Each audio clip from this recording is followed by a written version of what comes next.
All right, today we're going to dive into a really powerful idea from Dr. Joe Dispenza's work.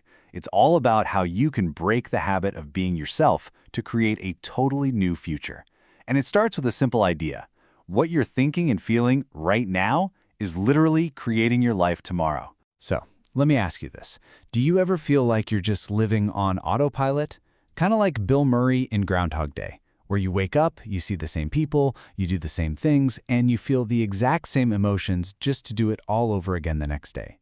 It feels like you're stuck in a loop that you created, but you just can't figure out how to stop it. And this, right here, is the core of it all. This is the challenge Dr. Dispenza puts forward. To really, truly change your life, you can't just change what you do. You have to fundamentally change who you are.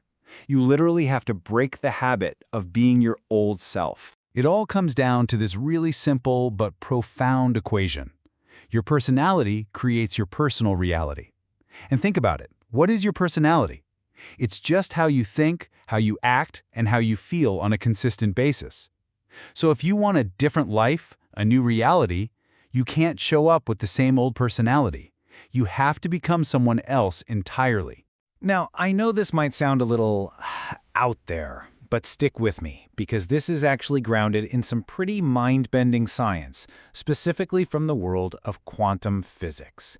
This is where we start to see how our minds have a real, measurable effect on the world around us. It starts with something called the observer effect. And what this basically says is that on the tiniest subatomic level, all of reality exists is pure potential, as energy. And it only collapses into matter when we observe it. In other words, your mind has a direct effect on the material world. So the big question is, where are you putting your attention? Because wherever your attention goes, that's where your energy goes. That's what you're creating. Okay, so here's the formula for how this works. Imagine your thoughts are like an electrical charge that you send out into this quantum field of possibility. Now your feelings are the magnetic charge that draws experiences and events back to you. So when you combine what you're thinking with what you're feeling, you create a state of being, a unique electromagnetic signature that is constantly shaping your world. And get this, there's actually hard evidence for this. Researchers at HeartMath did this incredible experiment. They found that just thinking an intention to change DNA had zero effect, and just feeling an elevated emotion like love or appreciation also had no effect. But when participants combined a clear intention, a thought, with a powerful elevated emotion, they were able to physically change the shape of DNA by 25%. This proves it. The quantum field doesn't respond to just your thoughts or just your feelings. It only responds when they are perfectly aligned. So if we all have this incredible power to create our reality, what's stopping us? What's holding us back? Well, the biggest obstacles are the very things that keep us locked into our old reality, the familiar patterns of our past self. Dr. Dispenza calls them the big three. First, you've got your environment, your external world. The people you see, the places you go, triggers the same old familiar thought patterns. Second, there's your body. Your body can literally become addicted to the chemistry of past emotions, like guilt or fear. And third, there's time. We're almost always either living in anticipation of a predictable future or reliving memories from the past. You've probably heard this before. Nerve cells that fire together wire together. This is Hebb's law, and it's so important here. Every single time you react to something in your environment the same way, you're strengthening those neural pathways in your brain. Over time, those familiar thoughts and reactions get hardwired, and your environment, your habitat, literally becomes your habit. And this next part, this is pretty mind-blowing. By the time we're about 35 years old, a staggering 95% of who we are is just a set of memorized behaviors, emotional reactions, and automatic habits that all run from our subconscious mind. That means for 95% of our day, we're not even consciously driving.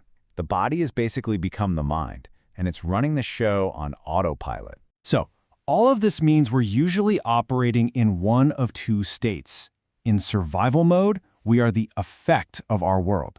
We're constantly reacting, living in stress, and focusing on problems. But in creation mode, we become the cause of an effect. We're generating our reality from the inside out, living in the present moment, and focusing on new possibilities. Okay, so how do we actually make that shift? How do we go from being a victim of our circumstances to being the creator of our life?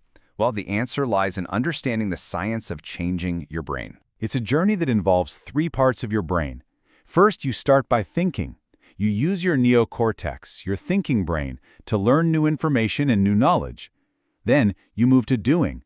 You have to apply that knowledge, create a new experience, which gets your limbic or emotional brain involved. And finally, you get to being.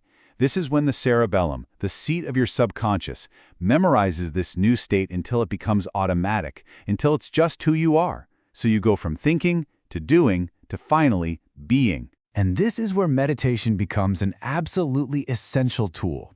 It's not about just calming down or clearing your mind.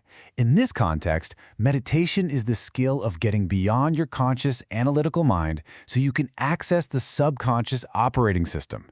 It's how you go in, unwire the old self, and start rewiring a new one. This all brings us to the payoff. Once you understand what's been holding you back, and you have the right tools, you can consciously step into the role of creator and start designing the future you actually want. And if there's one thing you take away from all this, let it be this. The quantum field doesn't respond to what you want. It doesn't care about your wishes or desires. It responds to who you are being. It's listening for that clear, powerful signal you broadcast when your thoughts and your feelings are finally in perfect alignment. Now, to truly tap into this field of infinite potential, you have to let go of your identity.